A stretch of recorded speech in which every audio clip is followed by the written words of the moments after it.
दोस्तों इस समय बिहार में वोट चोरी का चर्चा गर्म है। आधा चुनाव गुजर चुका है, लेकिन राहुल गांधी जिस नैरेटिव को लेकर पूरे बिहार में घूम रहे हैं वो अब एक खतरनाक मोड़ ले रहा है। अगर इसे अभी ठीक से नहीं निपटाया गया तो आने वाले समय में ये एक बड़ा खतरा बन सकता है। इसका अंदाजा इस बात से लगाइए कि प्रियंका गांधी ने अब तो सीधे तौर पर चुनाव आयोग अधिकारियों के नाम लेकर उन पर निशाना साधना शुरू कर दिया है। Congress MP Rahul Gandhi repeating his vote chori charge on the BJP has issued a hydrogen bomb warning. Bihar elections, Congress MP and Lok Sabha leader of the opposition Rahul Gandhi leveled serious allegations against the Election Commission and against the BJP while he made Operation Sarkar Chori in Haryana. वैसे तो राहुल गांधी का ये आरोप काफी समय से चल रहा है, लेकिन सबसे बड़ा मोड़ तब आया जब बिहार चुनाव से ठीक एक दिन पहले उन्होंने हरियाणा चुनाव के नतीजों को लेकर एक प्रेस कॉन्फ्रेंस की। राहुल गांधी ने इसे हाइड्रोजन बॉम्ब फाइल नाम दिया और दावा किया कि हरियाणा विधानसभा चुनाव 2024 के दौरान बड़े पैमाने पर चुनावी धोखाधड़ी हुई। उन्होंने ये दावा किया कि लगभग 25 लाख से ज्यादा फर्जी वोटर, डुप्लीकेट वोट और छेड़छाड़ हुई, जिसकी वजह से कांग्रेस की जीत को रोका गया। उन्होंने ये दावा भी किया है कि उनके पास इस बात का सबूत भी है कि कैसे गैर कानूनी तरीके से वोटर्स का मिसयूज हुआ। डुप्लीकेट नेम्स निकालो, डुप्लीकेट नेम्स निकल आएंगे, डुप्लीकेट एड्रेसेस निकालो, डुप्लीकेट एड्रेसेस निकल आएंगे, डुप्लीकेट फोटो निकालो, डुप्लीकेट फोटोज निकल आएंगे। ये क्यों नहीं कर रहे हैं? क्योंकि ये बीजेपी की मदद कर रहे हैं, सिस्टमैटिकली वोट चोरी करवा रहे हैं। राहुल गांधी के कुछ मुख्य आरोप बिल्कुल सीधे थे। उनका कहना है कि इलेक्शन कमीशन और बीजेपी के बीच मिलीभगत से इलेक्शन में बड़े पैमाने पर धांधली हुई है। वोटर लिस्ट में एक ही फोटो का कई बार इस्तेमाल हुआ है और कई फर्जी वोटर शामिल किए गए थे। इलेक्शन कमीशन ने जांच में बाधा डाली, जैसे सीसीटीवी फुटेज देने से मना कर दिया। उन्होंने ये भी आरोप लगाया कि इलेक्शन में इरेगुलरिटीज की शिकायत को दबाया गया। इन आरोप में उन्होंने कई वोटर्स का वोटर ID कार्ड दिखाते हुए एक ब्राजीलियन मॉडल की फोटो भी दिखाई। उनका कहना था कि इस एक फोटो पर पिंकी और ऐसे कई लोगों के नाम पर 22 बार फर्जी वोटिंग करवाई गई। सीमा, Sweety, Saraswati, Rashmi. Now what's interesting about this and why I'm opening with this slide, because this happens in 10 booths. That means that this is a centralized operation. Rahul Gandhi ने अपने पूरे प्रेजेंटेशन में यही दिखाया कि बीजेपी के लोग चुनाव को अपने पक्ष में मोड़ने के लिए इलेक्शन कमीशन के साथ मिलकर धांधली कर रहे हैं। लेकिन इसके बाद जो हुआ उसने कई लोगों को डराया। आप पहले ये वीडियो देखिए। सबसे पहला ज्ञानेश कुमार, बोलो मेरे साथ, ज्ञानेश कुमार। मेरे साथ बोलो, विवेक जोशी, SS संधू।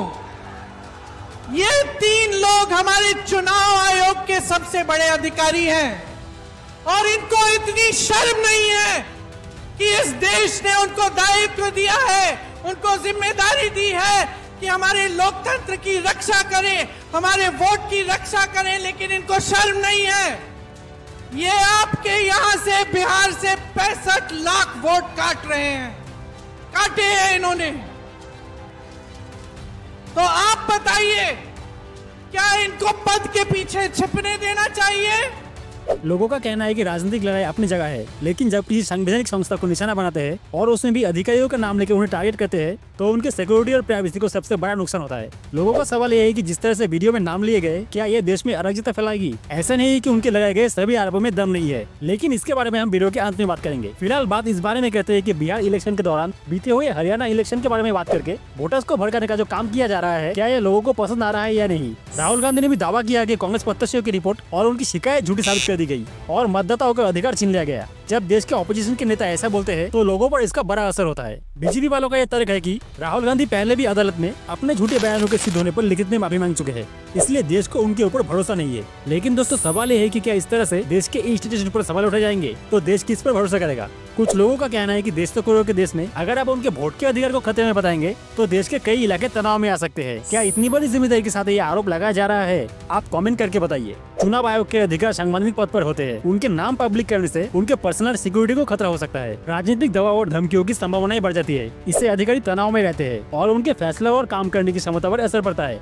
ऐसे मामले देश में पहले भी आए हैं, जहां संवेदनशील सिंह काम करने वाले अधिकारियों की निजी जानकारी सार्वजनिक होने से उनकी सुरक्षा और काम करने की क्षमता पर बुरा असर पड़ता है। कई राज्यों में चुनाव अधिकारी और पुलिस कर्मियों को धमकी और मेंटल हेरासमेंट का सामना करना पड़ता है। डेटा प्राइवेसी कानून और सुप्रीम कोर्ट के फैसले की तरह ऐसे अधिकारी भी राइट टू प्राइवेसी के अंतर्गत आते हैं। बिना उचित कारण और सुरक्षा प्रबंधों के उनके नाम को उजागर करना संवैधानिक और कानूनी तौर पर चुनौतीपूर्ण हो सकता है। इससे गणतंत्र के आधार स्तंभ और संस्थाएं कमजोर पड़ सकती है। राहुल गांधी और प्रियंका गांधी की सपोर्ट करने वालों का कहना है कि अगर अधिकारियों का नाम लिया जा रहा है तो इसमें गलत क्या है? क्या कोई भी संस्था या उसे चलाने वाले लोग सवाल के घेरे में नहीं आ सकते? इसका जवाब देते हुए लोग कहते हैं कि अगर ऐसा है तो क्या देश का सुप्रीम कोर्ट भी इसी दायरे में आएगा? कई मामलों में ऐसा फैसला आता है जिससे एक बड़ा वर्ग खुश नहीं होता। ऐसे तो उन जजों का नाम और उनके खिलाफ भी ऐसी आक्रामक होने की तैयारी कर लेनी चाहिए। क्या आप देश में कोई भी काम ऐसे ही होगा, लोग पूछ रहे हैं। आपका इसमें क्या ओपिनियन है, कमेंट करके बताइए दोस्तों। अब देखिए, ऐसा नहीं है कि चुनाव आयोग के अंदर कोई खामियां नहीं है। महाराष्ट्र और बिहार समेत कई राज्यों में वोटर लिस्ट में बड़े पैमाने पर फर्जी वोटर, नए वोटर्स की संख्या और इसकी क्रेडिबिलिटी पर सवाल उठे हैं।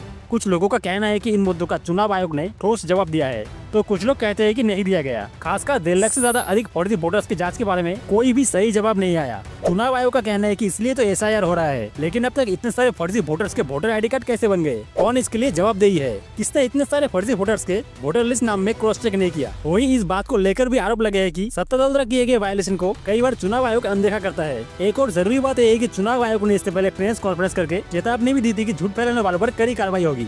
लेकिन पिछले 2 बार से राहुल गांधी जो कह रहे हैं, क्या उन पर कोई कानूनी कार्रवाई हुई? अगर कानूनी कार्रवाई नहीं हुई तो क्या वो सच कह रहे थे? और अगर वो सच नहीं कह रहे तो कानूनी कार्रवाई क्यों नहीं हुई? इन सवालों का जवाब तो चुनाव आयोग को देना है। या फिर आप अपनी राय देना चाहते हैं तो कमेंट बॉक्स में भर सकते हैं।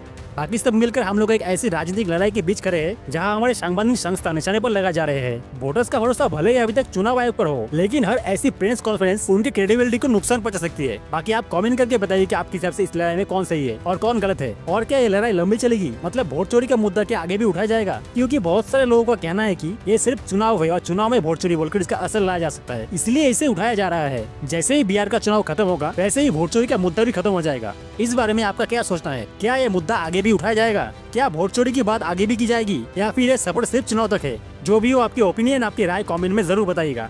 इस वीडियो को अपने दोस्तों के साथ शेयर करें और चैनल को भी सब्सक्राइब करना ना भूलें। तो मिलते हैं अगले वीडियो में, तब तक के लिए जय हिंद।